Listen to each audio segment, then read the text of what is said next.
Hello and welcome to this special interview today. I have the President and CEO of Advanced Micro Devices, Dirk Meyer, joining me. And of course, I'll be speaking to him about the battle with Intel, the state of the semiconductor industry, and a whole lot more. Thank you so much, Dirk, for joining us on NDTV Profit. I must start with the most recent launch and what the response has been. That could also mean a lot for the PC industry, for the semiconductor industry, given the tough time it's been going through. Windows 7, how's the launch been? What are you picking up from the market when you have the finger on the pulse? Well, you know, Windows 7 PCs just became available a week and a half ago or so. That was the launch. It's really too early to tell what has been the effect in the marketplace in terms of actual PC purchases. I can tell you there's a lot of pent-up enthusiasm in the PC industry around this launch. A lot of PCs were loaded with Windows 7, a lot of channels are carrying the product. I know as a consumer, I'm enthusiastic about the product. I have it installed on my PC at home, and it's a very good product. Okay, we'll wait for more clarity on that. But really, these days, everyone's focusing on that low-powered PC so that you could get to the bottom of the pyramid, so to say, the metaphorical bottom of the pyramid. How is that doing? How is that demand shaping up? Because that is also one very important part of this segment to broaden the base for the industry itself. Yeah, clearly the move towards more and more affordable PCs has been an important one in our business. And, you know, interestingly, that's a trend, I would say, that in many ways my predecessor started several years ago, 50 by 15 initiative. To motivate the IT system to bottom of the pyramid and come out with more affordable machines. A lot of progress has been made. These machines are more affordable. I think it's good. It makes the market bigger.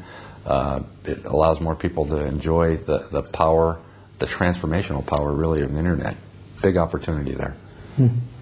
But really, I must focus a little bit on the global scenario because the semiconductor industry itself has not been going through a very good time in the last year and a half, a little bit more maybe. How are things? Do you get a sense that the worst has been seen? I see some stocks at 50-year lows and things like that.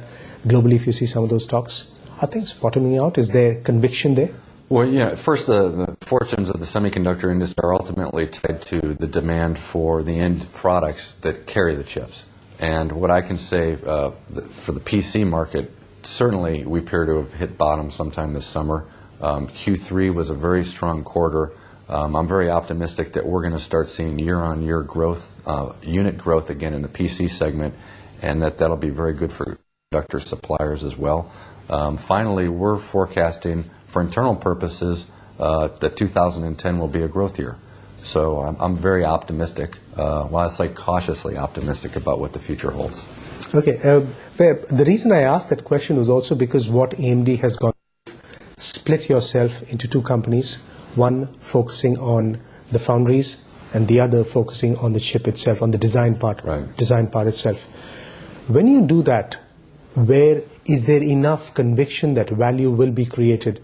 Because foundries, if you think they have not created values, you've got the huge ones, companies like Taiwan Semiconductor Manufacturing, TSMC, yes, which have essentially partnered with the industry and grown like that. Yes. First, some background as to why we did what we did. If you look back over 15 years or more of semiconductor history, what you find is that the cost, both in R&D and capital expense, of staying at the leading edge of semiconductor manufacturing has been growing faster than industry-wide revenues. What that means necessarily is a consolidation of the manufacturing base around a smaller number of companies, each of which who have the scale to sustain those investments. Few companies have that scale, certainly AMD does not. Rather than wind down our manufacturing operations, we chose to create the new foundry company around those operations. We're very optimistic about the potential for the global foundries business because the trends I stated are going to result in more and more so-called IDMs, integrated device manufacturers, shedding their manufacturing operations and therefore needing a source of semiconductor manufacturing supply. And as we look out over time, we didn't see enough technologically sophisticated and financially strong companies stepping up to serve that need. Clearly, TSMC is one of those. We think clearly global foundries will be the other company that will have the staying power in the long term. So the long-term partnerships are being worked around that. You're expecting that, just like TSMC works with some of the leading OEM companies, some of the leading chip manufacturers as well, design companies as well, you will have that in a few years. Global Foundries absolutely will. You know, I can tell you that since we formally launched Global Foundries company in March of this year, the business case for Global Foundries has really been affirmed. And I say that by the response that we've gotten from these leading fabless semiconductor companies who are keenly interested in having another, again, technologically sophisticated and financially strong supplier in this space. Also, for a little bit about the devices that are driving our lives, we seem to have new kind of devices all the time, which are low-powered chips. Again, we spoke briefly about that low-powered PC. These low-powered chips, they seem to be proliferating our everyday living. All kinds of devices, either these are devices which have a visual element to it or just an audio element to it.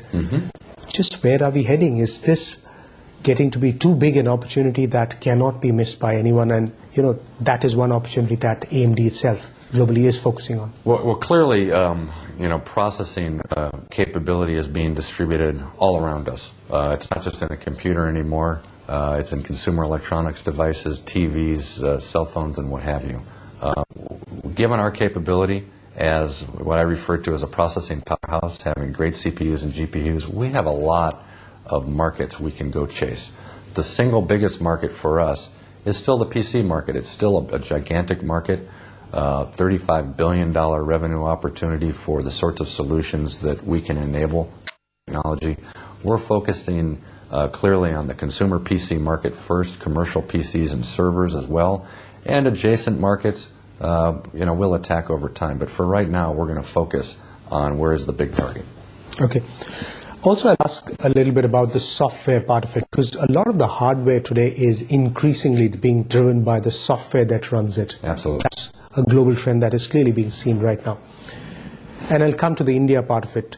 What is happening there, and how, for the India part of it, how are you shaping or making use of India as a base for AMD to drive that change? Yeah, the second one first. We have substantial R&D operations in India. We have about 1,000 people in total, which, you know, for a company of 10,500 is a pretty substantial footprint. Greater than 90% of those people are involved in R&D, both in chip design as well as software design and performance tuning. So, you know, first message, we've got a very important operation here in India. Next, to your point, the software component of we deliver to our customers is increasing over time.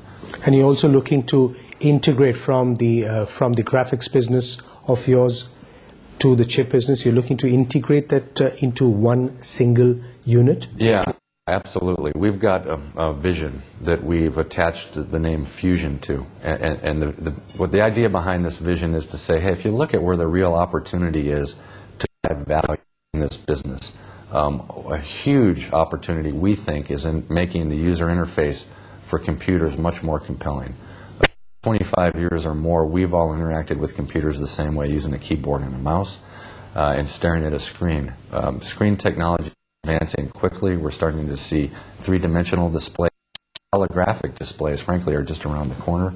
Likewise, methods of conveying information back to the computer are going to change. Motion recognition is starting to happen. Voice recognition is going to become pervasive. And as we look at enabling a much better user experience, we think an important element is the graphics and video technology, but in bringing that technology together with the CPU, we can really deliver a better optimized platform and deliver a great consumer experience. Okay, Dirk, let me take a commercial break at this moment. When we come back, we'll talk about India and what AMD is doing in India.